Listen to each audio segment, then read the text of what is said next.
Well, I think you probably know I absolutely love this place, and I love this view as well. This is the top of Scarborough Castle, and as you look over Scarborough tonight, it looks very peaceful, doesn't it?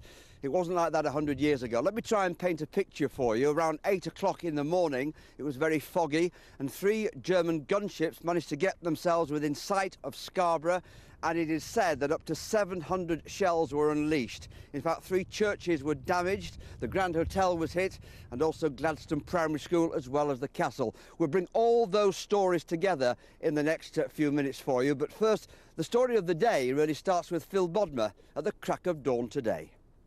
Sunrise over the South Bay, a flotilla of small ships as Scarborough stopped to remember those who died in the German bombardment of the First World War. The silence shattered by the sound of a maroon distress flare.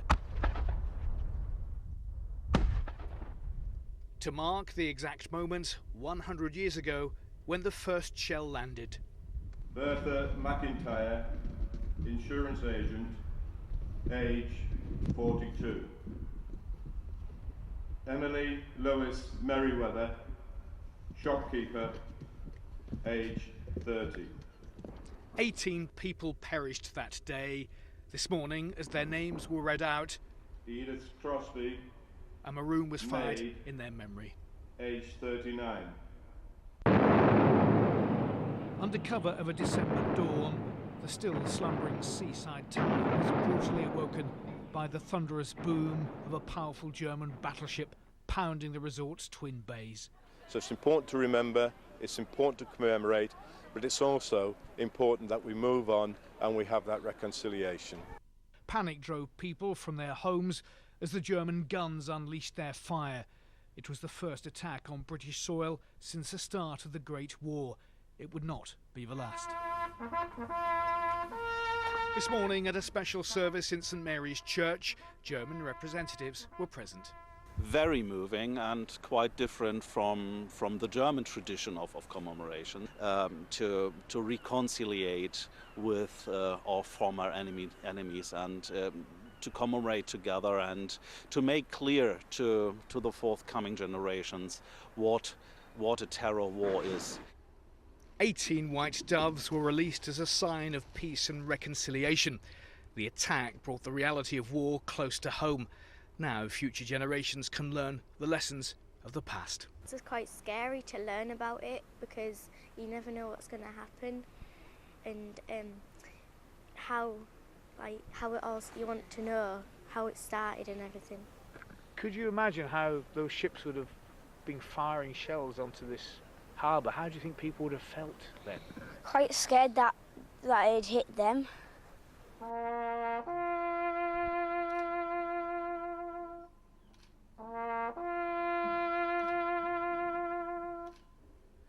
The events of that dark December day may have taken place a century ago, but the memories of Christmas 1914 are as vivid as ever. Phil Bodmer, BBC North, Scarborough. You know, 100 years on, the horror of that day still very much haunts this town. So it's rather fitting today that relatives of those who actually lost their very significant loved ones got the chance to pay their respects to people they never even met. Spencer Stokes has this story. It was the morning that the Great War came to the Yorkshire coast. Out of the dawn gloom, a steady onslaught of shelling from German battleships. 18 people lost their lives in Scarborough. A further 3 died in Whitby as the naval guns moved north. Some were killed instantly, like 14-month-old baby John Shields Riles. Others died later. All the names have now been added to a new memorial cairn. Amongst them, Alfred Beale, a 41-year-old Scarborough postman. Today, his brother's great-granddaughter was here for the dedication ceremony. He was just doing what he did every day and just lost his life, as all the others did on that day, just random act. And it's lovely to think that they're all commemorated now in such a beautiful, peaceful spot as this. Bertha McIntyre, age 43, nanny. Poignantly, 18 school children held the names of all those who lost their lives. 17 are buried in the neighbouring cemetery. And here from Somerset, the great-great-nephew of Leonard Ellis. He was the first victim of the bombardment and the first person killed on British soil during the Great War. I've walked from his house to the shop that still exists, and I've sort of retraced his steps of the route I think he would have taken on that morning, and I'm sure he had the same thoughts that we have now, thinking about Christmas, thinking about family, thinking about the past. And as he put the key in that door, I'm sure he had no idea what was going to happen. It's very important to remember that this country was attacked in 1914 and 1917, and Leonard was that first victim. In both Whitby and Scarborough, only one soldier was killed in the attacks. The rest of the victims were civilians, with shells falling on residential streets like this one, Westbourne Park, where 4 people lost their lives. The German intention had been to destroy morale, but it had the opposite effect. Young men rushed to their local recruitment officers. Far from the Western Front, the First World War had become all too real for the people of Scarborough and Whitby. Spencer Stokes, BBC Look North. And it's been very real today because the Mayor of Scarborough, Councillor Pat Marsberg, is with us. I think the town has done credit today, haven't they? They've given respect.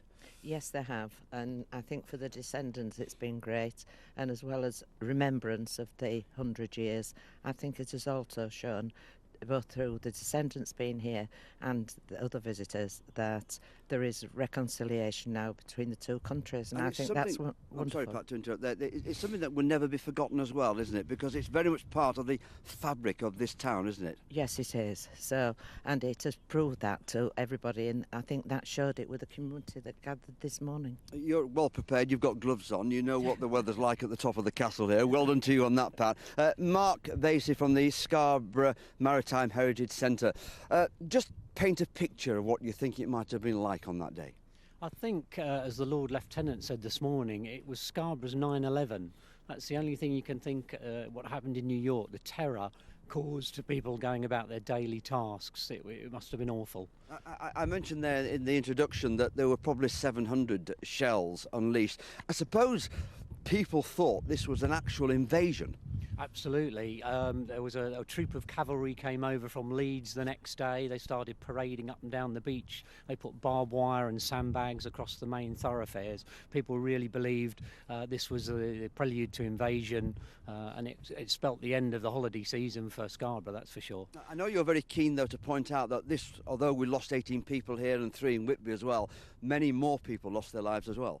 The third ship you mentioned during the raid laid over 100 sea mines between here and Firely, and in the coming weeks and months there were fishermen and merchant sailors that lost their lives to these mines, including the minesweeper crews themselves. So over 100 mariners lost their lives because of that raid as well. And the story of some remarkable escapes as well, aren't they? Because you brought a little booklet out telling people were so lucky not to have been in point X or point Y, etc. That's right. It's a difference of a few seconds, isn't it? What you decided to do, whether you step outside the door or stay inside. And many people did survive, of course, and we're very grateful for that.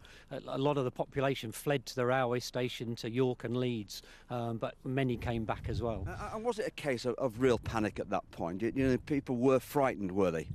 I think it was. People didn't quite know what to do, whether to stay at home or whether to leave, but many people did leave, and I think there was a lot of fear and terror. Now, there are, of course, conspiracy theories, as you well know. People were saying that the British government weren't that upset that this actually happened because it kind of galvanised support against the Germans.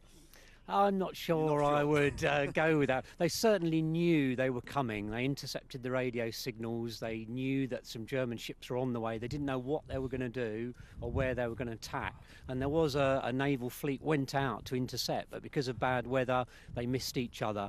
The Germans really just, the main aim of the raid was to create fear in Britain and possibly keep troops at home instead of going to the Western Front. And yet, when you look at the posters that were created afterwards, they made something of this shock to Scarborough, didn't they?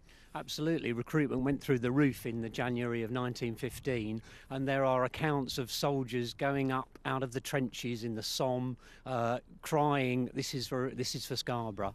And just coming back to you, Mayor Pat, you look back on today with some satisfaction, then.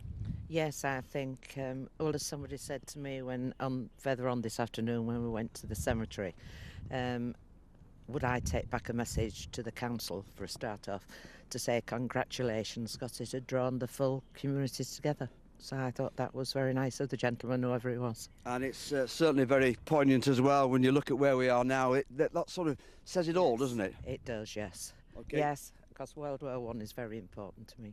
Thank you very much indeed, Pat, and thank you very much indeed, Mark, as well. Well, of course, at the start of the year, I was lucky enough to be involved in really the background to it all. And, of course, one of the most remarkable stories occurred, I suppose, about half a mile down there. It concerned Gladstone Primary School, and one shell hit the school building, and it was a miraculous escape. It's a remarkable story.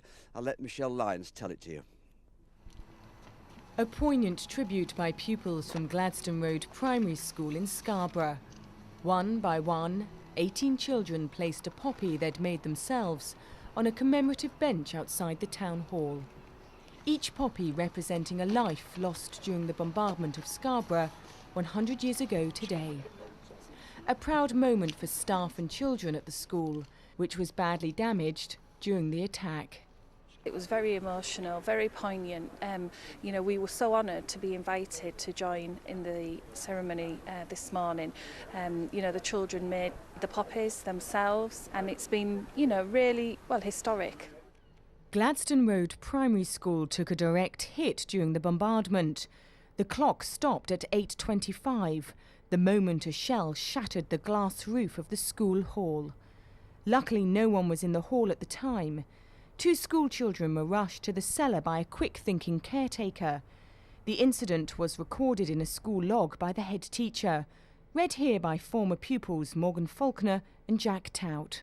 December 16th, 1914. Wednesday, German raid on Scarborough, Whitby and Hartlepool. The hall clock stops at 8:25, and one cannot feel too thankful that the children had not assembled, for had it been a little later, the whole school would have been assembled in the hall for prayers. 2 country children were in the hall when the bombardment commenced, but Mr. Crawford, the caretaker, took them down into the cellar, and I was relieved to find no one had suffered bodily injuries. Over recent weeks, the children of Gladstone Road Primary School have been learning about former pupils who died in World War I. Young men who'd been encouraged to enlist because of what happened to Scarborough on that fateful day in December 1914. Michelle Lyons, BBC Look North, Scarborough. You can't, of course, see it in the dark, but we'll see where the red lights are. The Grand Hotel was hit. That's very near to those red lights, and behind that is the Gladstone Primary School. So it's been a very, very memorable day here at Scarborough, Amy. For the moment, it's back to you. Harry, thank you.